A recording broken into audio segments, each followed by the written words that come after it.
Why the Buddha was born, a divine mission to end suffering.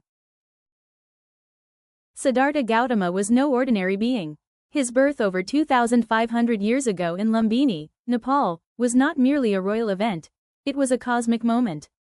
Legends tell us he took 7 steps immediately after birth and declared, "This is my final birth." He had entered the world with a sacred mission, to liberate all sentient beings from the endless suffering of samsara, the cycle of birth, death, and rebirth. From the beginning, he was a bodhisattva among us, destined not only to awaken himself but to guide others toward liberation. The divine signs, awakening the mission. At his birth, sages prophesied he would either become a great king or a supremely awakened being. Hoping for the former, his father King Suddhodana sheltered him from all suffering, surrounding him with luxury, beauty, and ease within the palace walls. But destiny could not be denied. At age 29, Siddhartha ventured beyond the palace. Though the king tried to hide sorrow from view, the divine plan was already in motion. The gods revealed to him the 4 sights: 1. An old man, showing that aging is inevitable.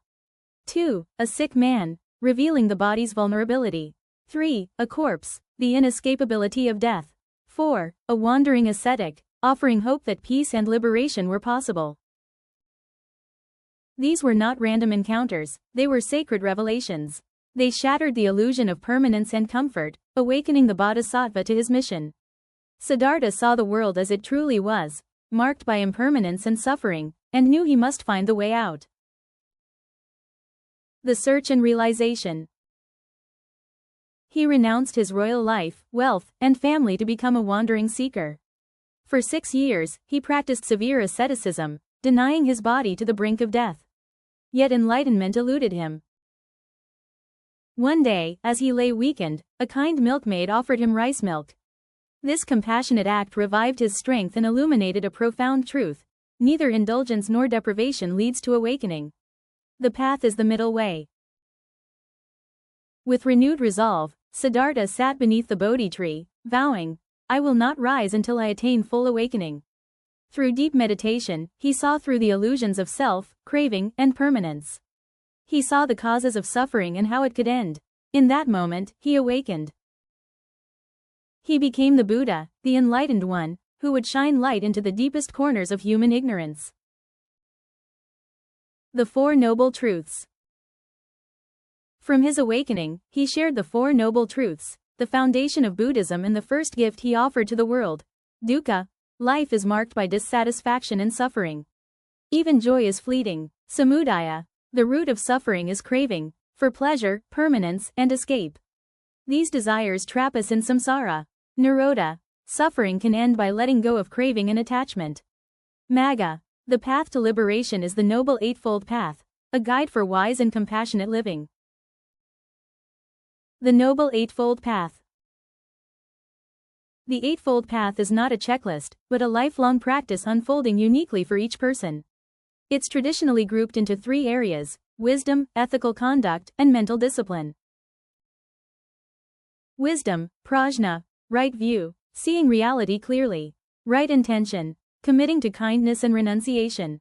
Ethical conduct, sila, right speech, speaking truthfully and kindly. Right action, living in harmony and avoiding harm. Right livelihood, earning a living through ethical means. Mental discipline, samadhi, right effort, letting go of unwholesome states and cultivating wholesome ones. Right mindfulness, being present and aware. Right concentration, training the mind through meditation. These elements support and interweave with one another, guiding us to awaken our minds, soften our hearts, and purify our actions. A Buddha for all time. Even as the Buddha approached his final passing into nirvana, his heart overflowed with boundless compassion. In his last teachings, he turned to all Buddhas and Bodhisattvas, urging them to continue caring for sentient beings, even those with but a single spark of goodness. No virtuous act, however small, was to be forgotten. Such was the immeasurable, all-embracing love of the Enlightened One.